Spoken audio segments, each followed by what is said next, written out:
Olá e bem-vindos ao Cantinho da História. Esse episódio vai para o Vasco Figueiredo, que me pediu para falar sobre teorias de conspiração.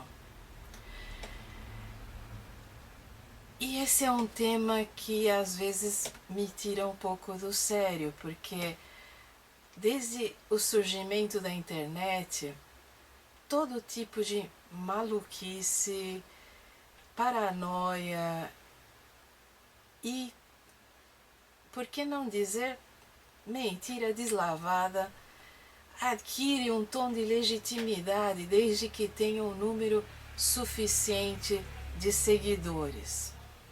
Se você entrar em qualquer site mais crítico, ou se você acompanhar documentários melhor elaborados, você vai perceber que a maior parte das teorias de conspiração tem origem nos Estados Unidos.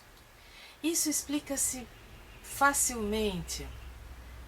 Para que uma teoria de conspiração se transforme em mainstream, como o pessoal diz, para que ela alcance as massas, ela precisa ter 2 ou 3 elementos muito simples. Primeiro, ela não pode ter nenhuma prova nem confirmando e nem descartando. Ela precisa estar ancorada em alguma pseudociência, e eu já vou entrar nisso. E terceiro, mas não menos importante, ela precisa causar medo. Porque a paranoia social que esse tipo de ideia acaba gerando se alimenta do medo e alimenta o próprio medo. É um círculo vicioso que não termina nunca. Vamos por partes. Existem, ao longo da história, teorias que foram criadas por governos ou falsificações grosseiras que foram usadas para justificar todo tipo de perseguição e ditadura, ou até invasões. É o caso das armas químicas que o Saddam Hussein teria, que permitiram que o Congresso lavasse as mãos e aprovasse a intervenção no Iraque, e depois, quando se chegou lá, se descobriu que elas não existiam. É o caso do protocolo dos sábios do Sião, que é uma falsificação grosseira feita pela Ucrânia, a polícia secreta do czar Nicolau II, que serviu como álibi para que o Nicolau perseguisse os judeus em todos os meios sociais. É o caso do Plano Cohen, elaborado por Getúlio Vargas e seus asseclas para justificar a ditadura do Estado Novo. Essas não são necessariamente teorias de conspiração, essas são, de fato, falsificações grosseiras produzidas no âmbito do poder para justificar o injustificável. E às vezes fico profundamente constrangida de ver pessoas com diploma universitário divulgando os protocolos dos sábios do Sião como se fossem um documento legítimo. É uma coisa que dói. Para não falar mais. Agora, as teorias de conspiração mais em voga na internet e as que acabam gerando documentários tanto críticos quanto risíveis dizem respeito a um medo que permeia a sociedade estadunidense de não ser dono do próprio destino. São teorias que implicam em poderes paralelos que manipulam a informação, manipulam os governos e que criam coisas extraordinárias para manter o ser humano numa vidinha miserável. Então, divulga-se bobagem sobre doenças causadas de propósito por vacinas para que os laboratórios farmacêuticos vendam mais remédios. Divulga-se todo tipo de absurdo sobre objetos voadores não identificados e como o governo encobre uma verdade que estaria lá fora. conspirações para matar presidentes, ídolos do rock que não morreram estão por aí num mundo paralelo praticamente. São um grande amontoado de bobagens que qualquer mente um pouquinho mais racional desconstrói meramente no próprio discurso, mas que nos Estados Unidos e ultimamente entre o pessoal mais jovem tem muito sucesso porque elas se encontram ancoradas no que chamamos de pseudociências. E pseudociências são aqueles corpos de conhecimento que são construídos de maneira a parecer científicos quando na verdade não são. Usam de procedimentos metodológicos duvidosos que não se prestam à contraprova, que é o que caracteriza a ciência, e se revestem de um discurso técnico que faz com que mentes mais simples não consigam ir além desse discurso e acreditem piamente. Da mesma maneira que aqueles canais de infomerciais que quando querem vender um aparelho para você fazer ginástica ou uma panela que cozinhe X ou Y, usam palavras longas e com um ar meio científico que na verdade não significam nada, que estão lá só para vender o produto. As pseudociências, elas existem para dar legitimidade a um conhecimento que não é científico, que muitas vezes é um monte ou de superstição ou simplesmente de bobagens.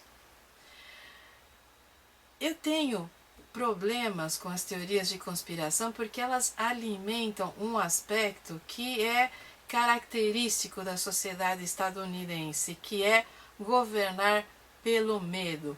Quanto mais apavorados os cidadãos estiverem, mais fácil é governar, mais fácil é impor medidas de vigilância, mais fácil é controlar a vida das pessoas.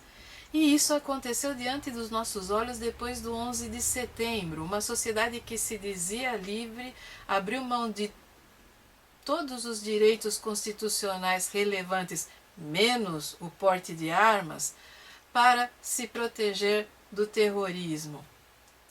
Isso já nos diz muita coisa sobre essa sociedade.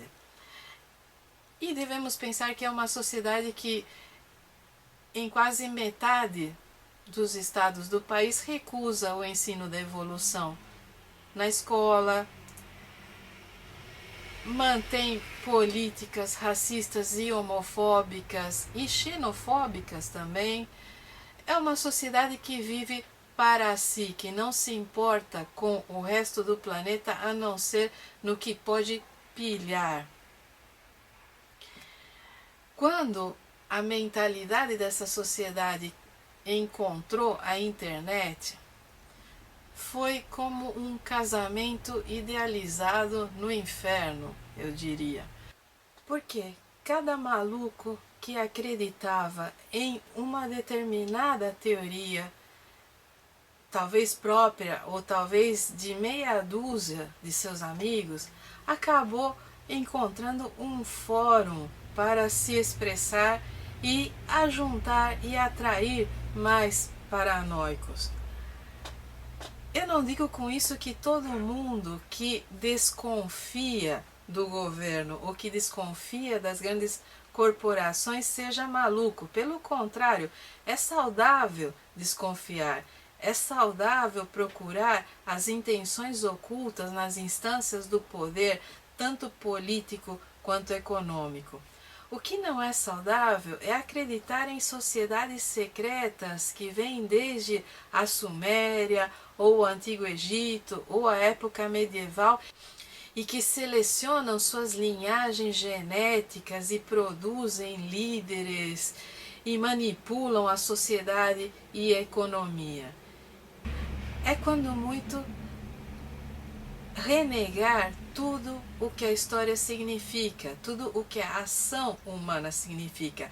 É tirar Deus da equação, que era o que os antigos faziam, entregando seus destinos e acreditando que Deus era o motor da história, e entregar esse protagonismo à forças ocultas e desconhecidas compostas por gente muito poderosa que ninguém jamais viu. É muito ingênuo. Acobertamento de informações acontece. Estamos cansados de ver escândalos ligados à sonegação de informações. Mas são informações de teor diplomático, econômico e político. Não há forças ocultas, não existe magia nessa sociedade. A ideia de que alienígenas vieram e acasalaram com primatas e é por isso que nós surgimos é menosprezar a vida. É desconhecer totalmente os fundamentos da biologia e da teoria da evolução. E isso só é possível num país como os Estados Unidos, que recusa o ensino de ciência propriamente dita na escola. Então é muito fácil que as pessoas acreditem nesse tipo de bobagem. Eu não penso que todo mundo que acredita em teorias de conspiração, que se vê seduzido pela ideia de que existam os Illuminati, ou de que Keanu Reeves seja um vampiro imortal, ou Nicolas Cage, ou John Travolta, ou qualquer dessas ideias, eu não digo que essas pessoas sejam burras, note-se. Eu não penso na percepção do ser humano em termos de inteligência e burrice. O que me preocupa é o acesso à informação de qualidade. Quanto menos informação de qualidade ou educação de qualidade a pessoa tem, mais fácil é ser manipulado mentalmente, mais fácil é acreditar nesse tipo de teoria, mais fácil é acreditar no que a mídia transmite como sendo verdade absoluta. A dúvida é saudável, mas a dúvida paranoica, aquela dúvida que alimenta o medo, aquela dúvida que manipula o ser humano para que ele se esconda nos próprios preconceitos e use os seus preconceitos como escudo contra a vida real, essa é problemática e é a essa dúvida que nós estamos vendo hoje. A internet é uma coisa maravilhosa, ela propicia inclusive que nós conversemos, ela propicia que pessoas que jamais tiveram acesso a nenhum tipo de informação de repente consigam esse acesso. Mas não há filtragem. Em nome da liberdade, muita bobagem se divulga. Em nome do direito de expressão, mentiras, calúnias e todo tipo de canalice adquire aspecto de verdade. Então é necessário que cada um de nós aperfeiçoe o seu arsenal crítico para poder filtrar essa grande quantidade de informações. Eu não sei, Vasco, se era esse tipo de abordagem que você queria. Eu não consigo discutir os Illuminati de um ponto de vista histórico e nem nenhuma dessas outras teorias, porque elas andam à revelia da história, elas negam tudo o que eu acredito que seja história. Eu prefiro pensar como essas teorias surgem e como elas se disseminam. Se você tiver mais questões, manda para mim, a gente conversa. Se você achou que essa abordagem não era suficiente, a gente conversa mais lá pelo Facebook. O que eu recomendaria para você é que você assistisse o Arquivo X, porque o Arquivo X é um dos melhores momentos dessa mentalidade da conspiração. É uma série que começou pensando ser crítica e que no final afundou sob o peso dessa cultura da conspiração. Se você começa na primeira temporada, ao chegar à quarta ou à quinta, você já quer esmurrar a tela do televisor de ver tanta concessão feita à mentalidade paranoica. E quando você chega à última temporada, que eu não vou contar o final, é mais frustrante ainda, porque além da paranoia volta o fanatismo. Então, para mim, o Arquivo X é uma das melhores séries para acompanhar esse fenômeno da mentalidade da conspiração.